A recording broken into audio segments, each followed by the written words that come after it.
Good morning, Hey, everybody. Good morning, Eric. It's Friday. I feel like it's my first day on the job. I forgot to add you to the stream. that's okay. Oh man! But you know what I was actually doing? I was actually setting up these banners and brands and stuff like that, so we could go ahead and show some of our sponsors and everybody that we are, partnering up with, and give them some love and stuff like that. So, anyways, I was actually putting those in there and making it feel cool. You want to see the first one, Eric? Let's see it. Yeah. You gotta see the first round. But the reason why we should do this is because it ultimately gives us an opportunity. But this is for you, my friend. Hey, I like that one. Yeah, man. So if anybody doesn't know, Simple WAN is the way to go. How do you like that one, Eric? I love that one. But you know what? Let's just go ahead and get into the biggest. No. Start the day off right, Eric. Start the All day right. off right. It is National Girl Scouts Day. You ever? All right. I say, have you ever done Girl Scouts? But have you guys ever done Girl Scouts? No, I have never done Girl Scouts. I don't think Kiki's done Girl Scouts, but Okay. we have not been a part of any of the Girl Scout scenarios besides eating their cookies. Good Well, morning, Carrie. We've been on both sides of selling the cookies and eating the cookies. So the girls do not do it anymore, but I definitely miss them selling the cookies.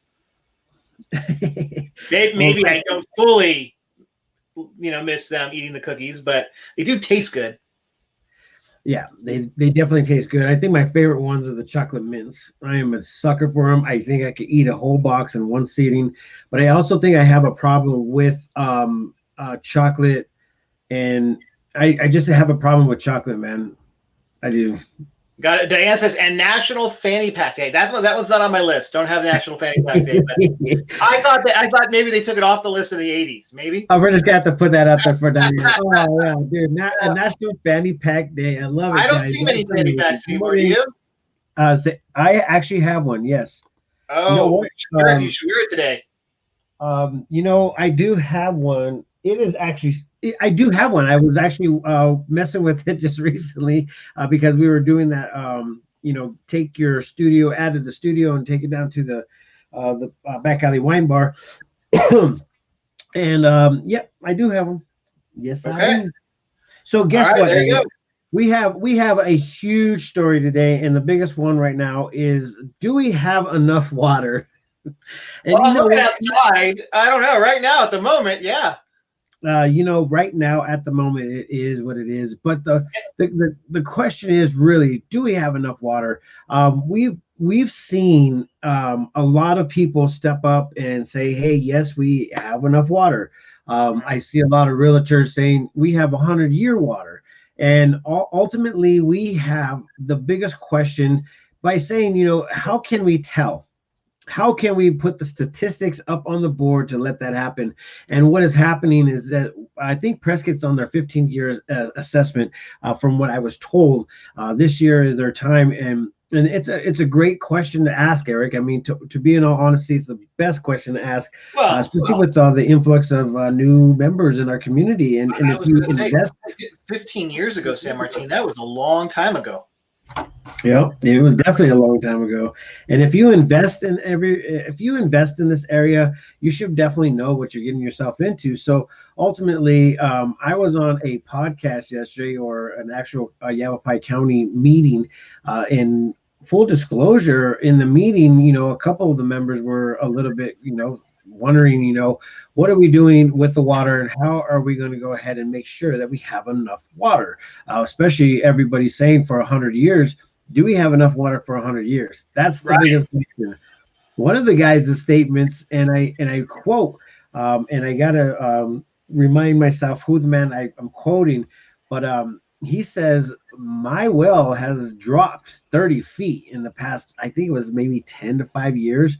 I don't know exactly which one it is, but he also said it was because of the development that was building right next to him. And okay.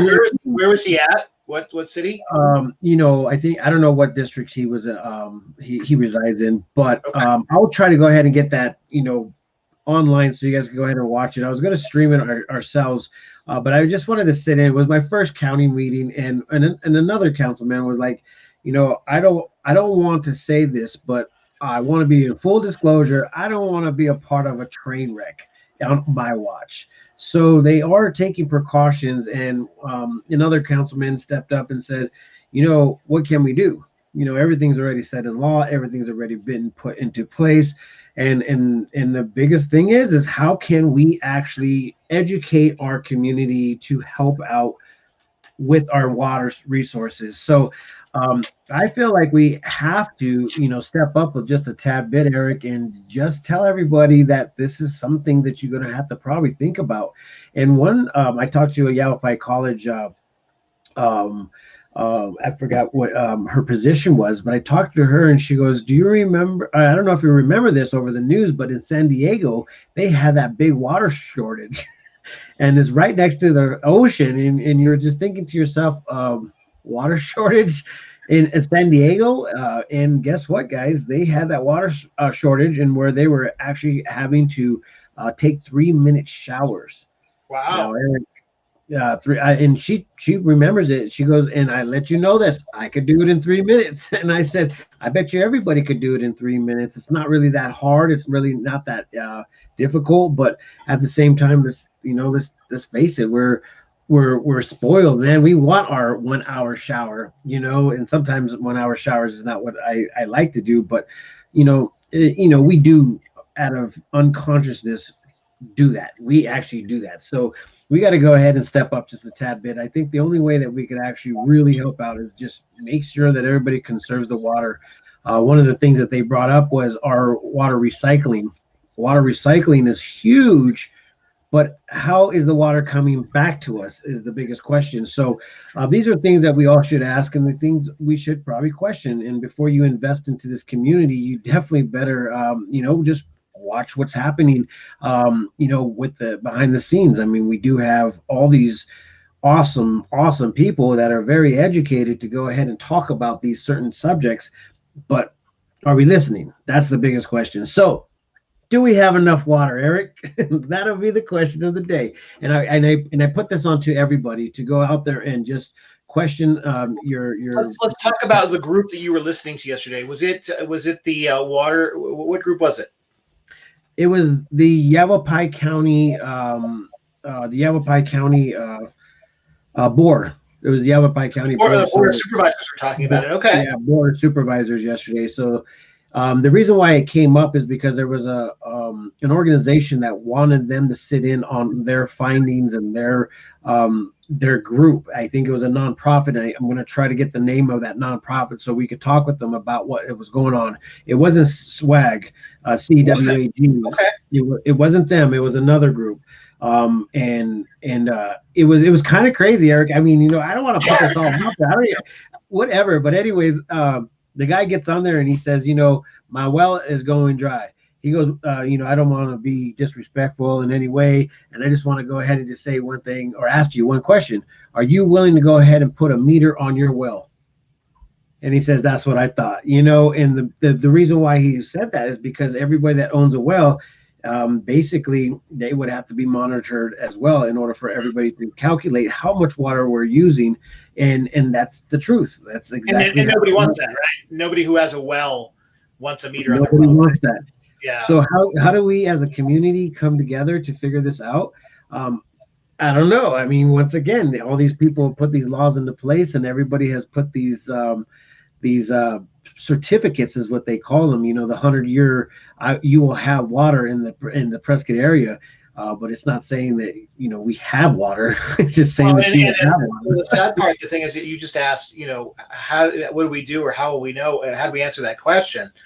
I think when we get the answer, it's too late. The answer is like, hey, there's no water this morning. San Martin gets no coffee because there's no water this morning. Yeah, and so I mean, don't get me wrong. I mean, there's been some great watersheds, that have happened over the years.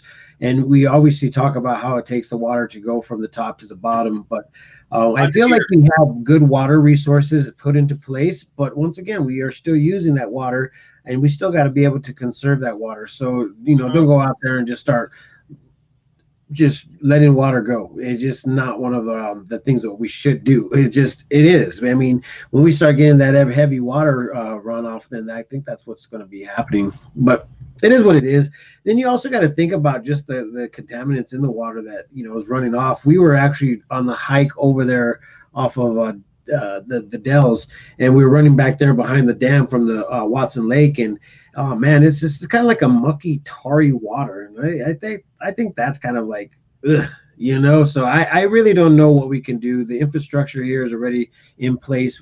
If we want to keep on moving here and doing the things here, we're gonna have to start from the bottom and then work our way back up again, because that's the only way to figure out those problems. San Martin, you've walked Granite Creek corridor, right? So Prescott is here because of Granite Creek, right? It used to flow year round, and it was a water source, and so people built a community around Granite Creek, and you've walked it, right? And you see that all the tunnels and all of the watershed from the roads all empty into it. Yep. And so they won't let you drink any well water from the Prescott area because it's got contaminants in it. They say don't drink that water, don't touch that water, because all of the contaminants from all the roadways and everything else end up in Granite Creek, which then end up in Watson Lake. Yeah, and that's not cool, man. But once again, how do we redo it all? And that's kind of where we're at right now. So we just got to be able to be resourceful, and don't put too much chemicals down your drains, because that chemical will come back into our water system at some point in time. So how can we go ahead and stop that? And the other thing is that if we actually watch our cars and stop leakage on our cars from the oils, those oils will stop shedding from our streets and running into our creeks. So that's another way that you can go ahead and figure it out. One of the things is about Prescott is that there is no everybody's probably gonna be like, shut up, don't say this, but there is no emissions here in Prescott, man. There's no emissions here in Prescott. You know the rule, right? I don't know the rule. So I don't know if it's 100,000 or 1,000,000. I can't remember. But counties with certain number of people, which if it's 100,000, we're about there, or more people have to get their counties have to do emissions. I thought the number was 100,000 because it was the Tucson County, so Pima, and Maricopa, because they had the right number of people in it. And so that's the rule. So once we hit a certain population mark, San Martin, we're going to have emissions here too. Well, I think it's we needed to do it a long time ago, because once again, these are the things that will help a little bit more, but we should have started that a long time ago, man. So here we are, fast forward. So one of the things that I'd love to do is think about, if I do something today, how much will it affect me tomorrow? And even though I'm not going to be here all my life, I mean everybody's life, we are obviously having to deal with what can we do for our children's children? And we have to think like that if we care. If we don't care, then obviously we're going to have a little bit of a problem. I don't know how much more we can put up with this. That's all I'm saying. So anyways, man, it's a kind of a serious conversation, but I felt like we should be responsible enough to care about water. I mean, it is what it is. We have to care about it. And in the environment in Prescott is something that we want to go ahead and take care of. It is a very awesome place to live. I mean, just saying. So if we keep on wasting water and putting waste in our water, in like literally the ones that we're recycling, there's going to be an issue. So we got to stop doing that. So stop putting waste in your drains. Find the right proper waste management to do that, which we have one right down in the area. But the more we can do at our homes and what we do outside of our yards. One of the biggest things that we were talking about is the chemicals that come off of when you're washing your car. Now that was the other one. So that was the reason why some of these new car washes were actually innovated, because what they're doing is they're recycling the water and making sure that before it gets put into the drain, it's supposed to go ahead and take away those chemicals, from what I've heard. I don't know. I don't go into those. But these are things that are strategies to help conserve and make sure that water is not being wasted or damaged and It's just one of those things, man. So, anyways, big things to talk about. I know for a fact a lot of people are going to want to talk about this. I know that they're building more in Prescott Valley and in Chino Valley. Those are going to be the hot spots. But can they take it? That'll be the question. So I'm really looking forward to this assessment because it will then tell us, where we're at today and then where we're going to be at in 15 years from now, because they have to do the We have to do past 15 years. So, question for you, who's doing the assessment? Who's in charge of it? The city, the county, and the state. Everybody has their hands in it. Everybody has their I hands in it. can't imagine they're going to come back and say growth has got to stop or find a way to. These are restricted. So, I mean, I guess I can't imagine that they're going to ever come back and say no. The growth needs to slow. I just can't imagine it, San Martin. Well, I don't think it's slow. I think it's just one of the things that I can't say his name. I need to remember my people's names, man. But he ended up stating that with the whole 15-year assessment, everybody is held accountable to it. So the thing is that each development that is built is supposed to learn how to conserve more water throughout its the way that they build it, in order for us to not have so much waste. I just remember Phoenix. They had to prove, each development had to prove there was a 100-year water supply, and they kept finding new ways to calculate it and new ways to find it, regardless whether it was there or not. And so I was just curious. I'd love to see the report, but I don't know that I have a ton of faith into it. Yeah. Well, I mean, to be in all honesty, I think that there is a lot of positiveness with the ability to grow. Okay. Let's just face it. We feel like there's a lot of money to be made with new people coming into town, new businesses that will be able to go ahead and make money and live for their children and have for their lives, the lives that they want to live. So you can't knock that when people just want to go ahead and make them. San Martin. You can't knock that. If you don't grow as a community, you die. The economy dies. Yeah. There's no steady, stable nothingness.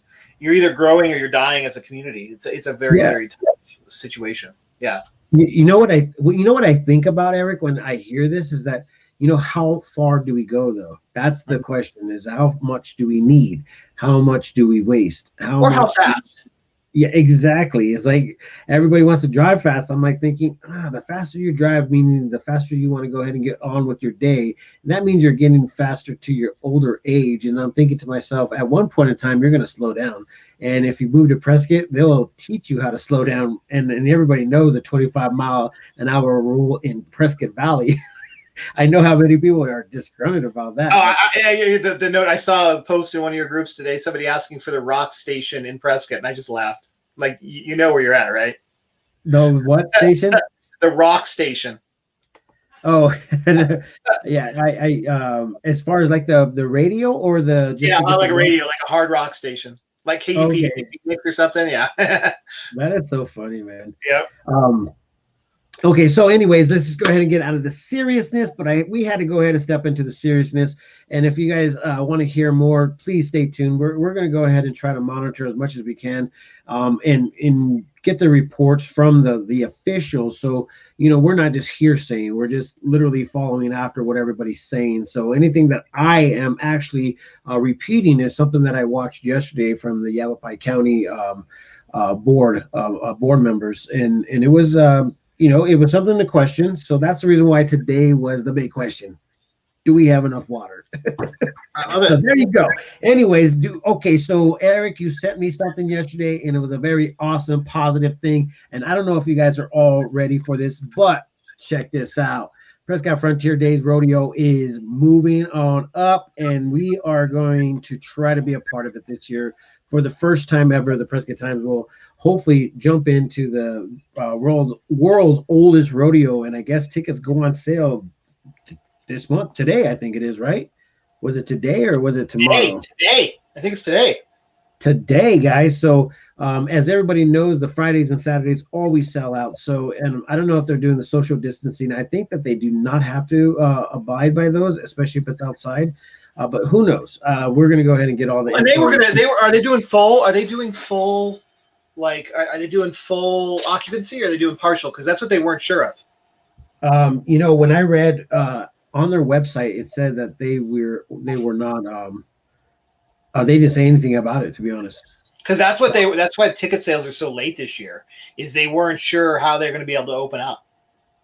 I really don't know. I did. They did stipulate that the tickets were going to be, you know, get your tickets fast now because if you don't buy them immediately, you're not going. Yeah, so I don't know. Yeah, it's not like your pass where you can get them the week before. I'm pretty sure that because especially since so many people missed it last year, and let's say they're at reduced capacity, which we don't know, if you don't buy them in the next day or so, I would be shocked if you get tickets.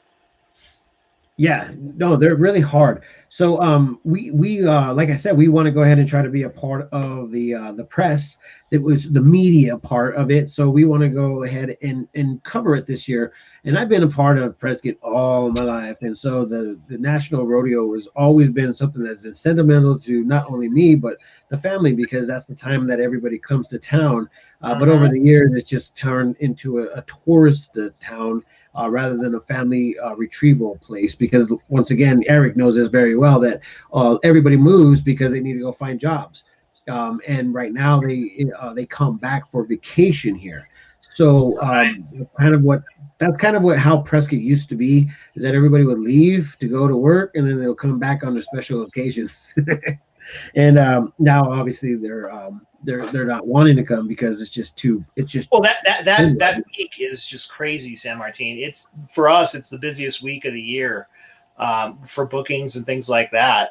And I mean, I don't know about you, I used to enjoy going out like 4th of July downtown, things like that, but there's just so many people.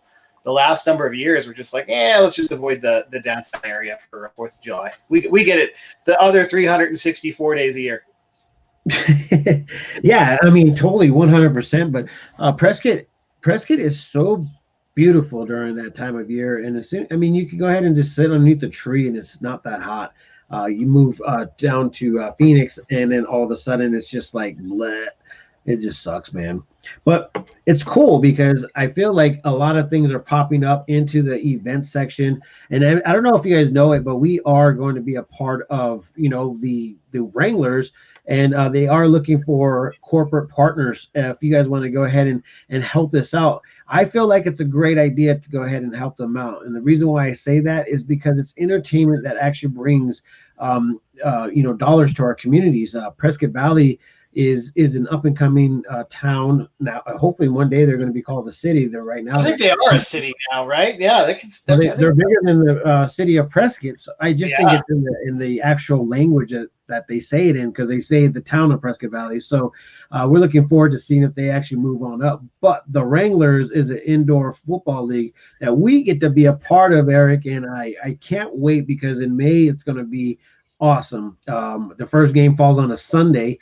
And so there's going to be some music there. There's going to be food there. It's going to be me there. Eric, I think that we are planning on setting up the whole shebang. Eric has this huge entourage, man. He's like like the VIP of all VIP. It should be a good event, right? We'll be there. Oh, that's the plan. Is we're going to be there for the first one.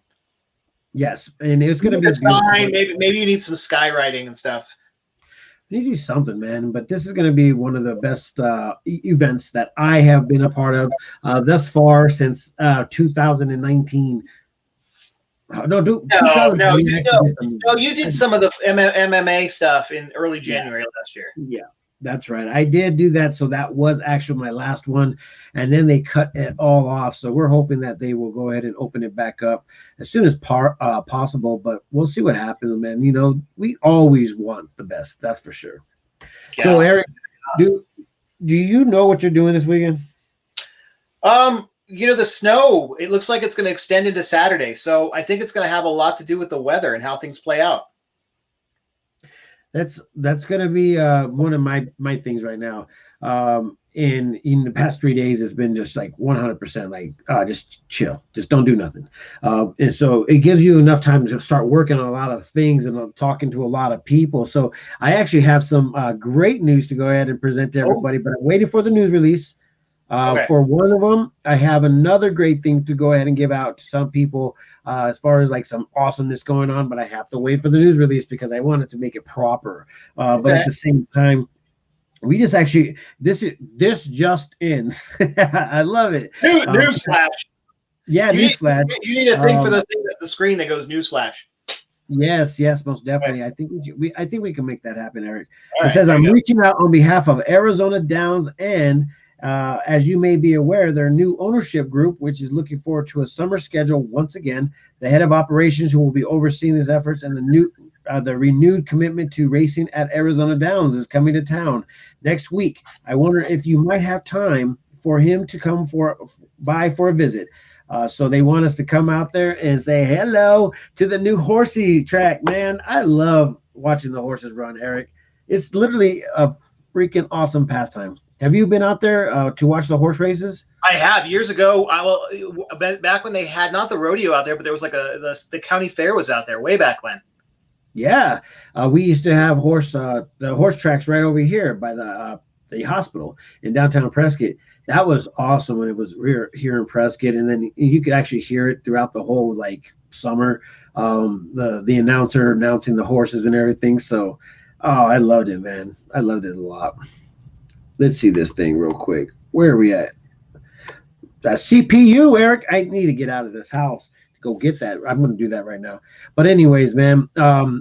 So Eric, we have had a lot of like awesomeness with the new layout.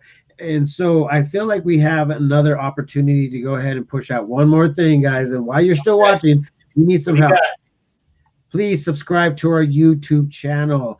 You can go and find it underneath the PrescottTimes.com or the Prescott Media, and then we will be there. So go and do the subscription. The more the better, because then we can go ahead and get more additives as far as being a cool YouTube content guy.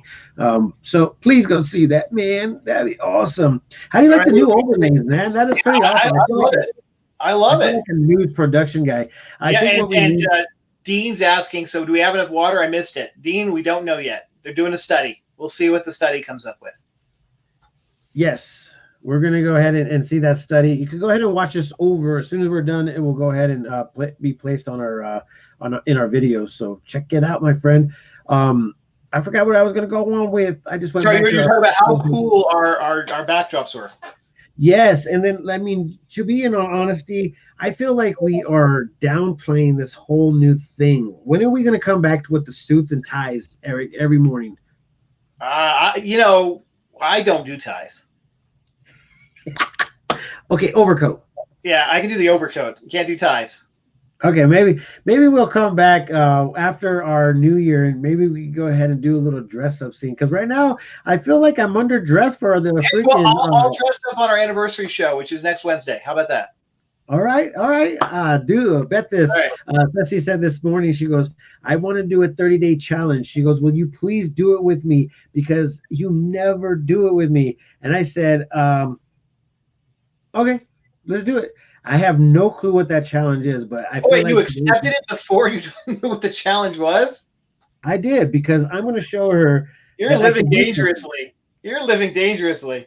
I am, man, and she's probably gonna pull my chocolate out, man. I know she is. She's gonna pull my chocolate out, man. So I'm gonna have to find another craving. I don't know, man. You just made me scared. With that being said, Friday it is. Bow ties, please. Okay, I can do bow ties. I like Dean's. We're West Coast, no ties. Okay. Indeed. I like the button-up shirts. I like the, I dress up. I should have put a sweater over this. Then it would have made it look a little bit more professional. But right now, I look a little thug. But whatever. Pop that collar. Have a great day. It's Friday. And if you want to know any more information from us, go to theprescotttimes.com and you'll be able to go ahead and find all the information at any point of the day. And if you want to watch our videos, it's on demand. You guys can go ahead and find that over at, let me go ahead and just put this up. Bam. Boom, theprescotttimes.com. And if you guys want to go ahead and give us some love, press that like, press that share button, and obviously give us some love whenever you see those posts. We do have a lot of information coming out, but make sure you tune in every day, Monday through Friday, and you'll catch me in this band. Eric. Nice. Oh man, I messed it up. There we go. That way. Oh man, I didn't even know if I was going to get it right. I thought I was going to have to do the. I'm so happy I got it. So, anyways, guys, with that being said, peace, love, and happiness. Let it not be war, and remember, love always wins.